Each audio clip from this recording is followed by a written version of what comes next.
یہ دو ایسے نوجوانوں کا قصہ ہے جو مدینہ منورہ سے ترکی سیر سپاٹے کے لیے گئے۔ ان کا مقصد اپنے جیسے دوسرے نوجوانوں کی طرح شراب و شباب کے مزے لینا اور مستیاں کرنا تھی۔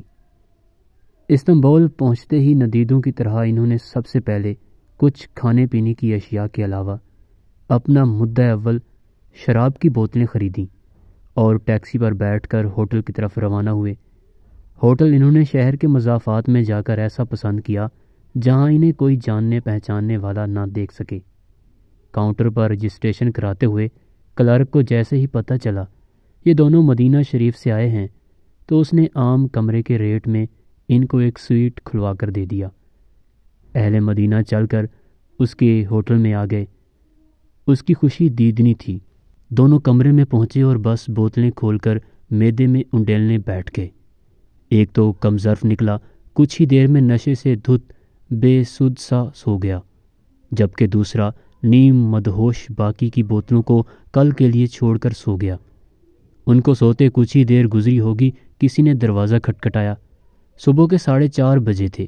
ایک نے غنودگی میں اٹھ کر دروازہ کھولا تو سامنے کاؤنٹر کلرک کھڑا تھا۔ کہنے لگا، ہمارے امام مسجد نے یہ جان کر کے ہوٹل میں مدینہ شریف سے 2 آدمی آ کر ٹھہرے ہوئے ہیں اور یہ کہہ کر کے نماز پڑھانے سے انکار کر دیا کہ وہ ایسی بے ادبی ہرگز نہیں کر سکتا۔ ہم لوگ آپ کا مسجد میں انتظار کر رہے ہیں، آپ جلدی سے تیار ہو کر آ جائیں۔ اس جوان کو یہ بات سن کر حیرت کا شدید جھٹکا لگا۔ اس نے جلدی سے اپنے دوسرے ساتھی کو جگا کر بتایا کہ صورتحال ایسی ہو گئی ہے، کیا تجھے کچھ قرآن شریف یاد ہے؟ دوسرے ساتھی نے کہا، ہاں، گزارے لائق قرآن شریف تو یاد ہے، مگر لوگوں کی امامت کراؤں ایسا نہ سوچا ہے، نہ ہی کراؤں گا۔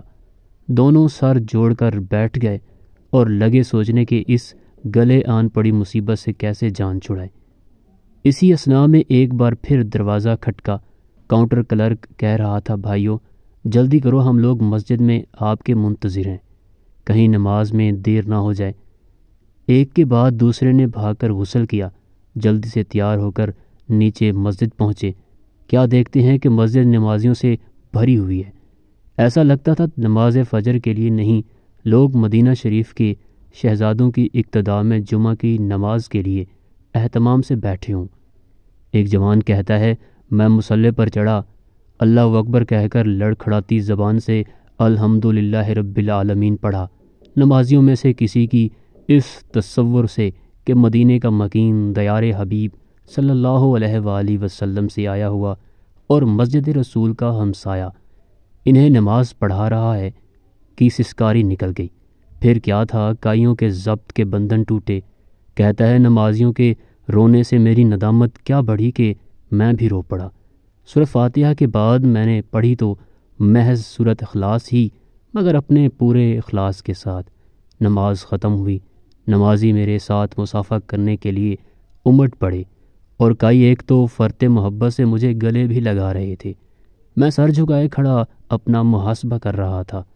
اللہ نے مجھ پر اپنا کرم کیا اور یہ حادثہ میری ہدایت کا سبب بن گیا۔